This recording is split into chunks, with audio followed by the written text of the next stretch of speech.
Bloch is a growing, financially stable tech company, and we started to have a lot of those sort of introspective conversations about what we were about, because we've been a private firm for 12 13 years. We've sort of accumulated customers and staff. But it was just a case of defining the kind of company we were, why we were getting out of bed in the morning, that kind of thing.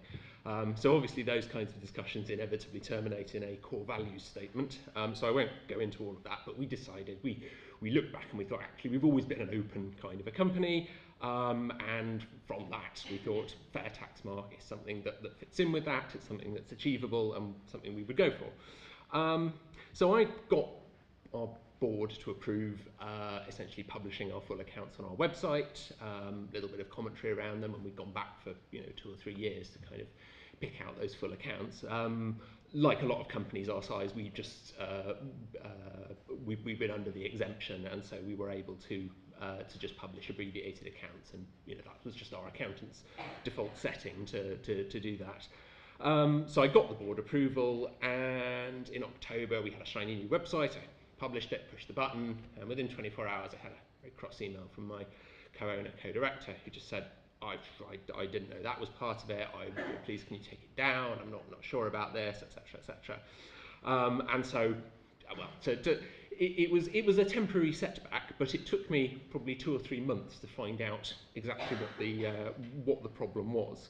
And I'll see if I can demonstrate this with a show of hands. Raise your hand and keep it raised if, whatever else you politics, you believe that effective government must be underpinned by general taxation. Okay, good, right. So keep it raised, please, keep it raised. So now you have your hands up. Put your hand down if you're in the 50% of taxpayers who earned less than £21,000 last year. Okay, now everyone who's left, put your hand down if your annual income was in the 10th to the 49th percentile, less than £49,000. Okay, now everyone who's left, put your hand down if your annual income was in the 5th to the 9th percentile, less than 67.9. And of everyone who's left, put your hand down if your annual income was in the 2nd, 3rd or 4th percentiles, earning 49 to 150,000. Okay, thank you. That was either an impressive show of honesty or an amazingly well-coordinated display of lying. But I wasn't so much interested in how much you were all earning as much as the slight bolt that many of you would have felt in thinking about disclosing your income. Fair tax mark has aims that most people say they would support, which is a label for good taxpayers.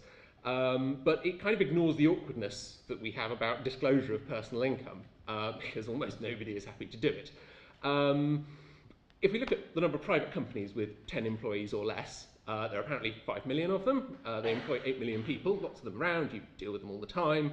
So if we assume, there's a few statistical guesses, but if we assume those companies have one share, even if we did the minimum of one shareholder, and that maybe that each shareholder, all the shareholders in the country, they have 2 shareholdings, I reckon maybe 5 to 10% of people in the UK might be taking their primary income from a small company of that size, and taking their income in dividends.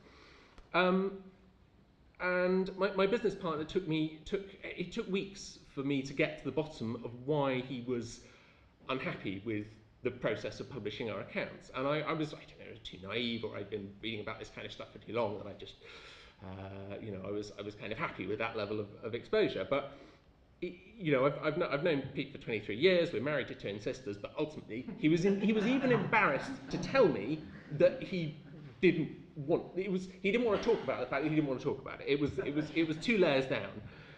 And so what I wanted to know about the fair tax movement, fair tax mark, is what does it have to say on privacy to those huge number of taxpayers who work and make their living through small companies and dividends? And it's a difficult one because it's not an objection, as I found out, that people will tell you that they have. They're embarrassed to have the objection because people tend to be more enthusiastic about transparency for everyone else than they are for themselves. So that was a genuine question. And you know, is the fair tax movement pushing us to be more like, say, Norway? And that's a country where any taxpayer can search any other taxpayer's income tax records, and journalists regularly use that power to source national newspaper stories. Is it saying that people need to give up the substantial tax advantage of a small company if they want their income to remain private? Or is it arguing for a wholesale reform of the use of companies to make the system sort of fair, tax efficient, and private? I don't know. It's just not clear. So I think we need a fair tax mark to start those discussions, but it's going to be a tough sell until it can address this kind of British squeamishness head on.